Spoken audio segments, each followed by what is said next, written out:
এই মোবাইলটি বৈধ আর এই মোবাইলটি অবৈধ। আপনিও কিভাবে চেক করবেন আপনার মোবাইলটি বৈধ নাকি অবৈধ? চলুন দেখে নেওয়া যাক। সর্বপ্রথম আপনার মোবাইলের যে ডায়াল প্যাডটি রয়েছে সেই ডায়াল প্যাডটি ওপেন করতে হবে।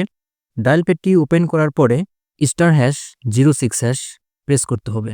তাহলে আপনার ডিভাইসের যে IMEI নাম্বারটি রয়েছে সেই নাম্বারটি দেখতে পাবেন। এখান থেকে একটি IMEI নাম্বারটি কপি করে নিতে হবে। IMEI নাম্বারের উপরে ক্লিক করলে নাম্বারটি কপি হবে। এরপরে একটি ব্রাউজার ওপেন করে নিব। আপনি চাইলে ক্রোম ব্রাউজারটি ওপেন করতে পারেন। আমি ক্রোম ব্রাউজারটি ওপেন করে নিলাম। এটি চেক করব NEIR পোর্টালের মাধ্যমে। সুতরাং সার্চ অপশনে এসে লিখতে হবে NEIR BTRC। এটা লিখার পরে সার্চ করবেন। এখন প্রথমে যে সাইটটি দেখতে পাচ্ছেন এই সাইটের উপরে ক্লিক করে দেন। এবার আপনি এইরকম ইন্টারফেস দেখতে পাবেন। এরপরে আপনি যে IMEI নাম্বারটি কপি করলেন সেই IMEI নাম্বারটি এখানে পেস্ট করে দিয়ে চেক অপশনে ক্লিক করে দেন। চেক অপশনে ক্লিক করলে আপনি যদি এইরকম লেখা দেখতে পান সিস্টেমে নিবন্ধিত রয়েছে এবং ব্যবহৃত হচ্ছে, তাহলে এই ফোনটি অফিসিয়াল ফোন বা বৈধ ফোন।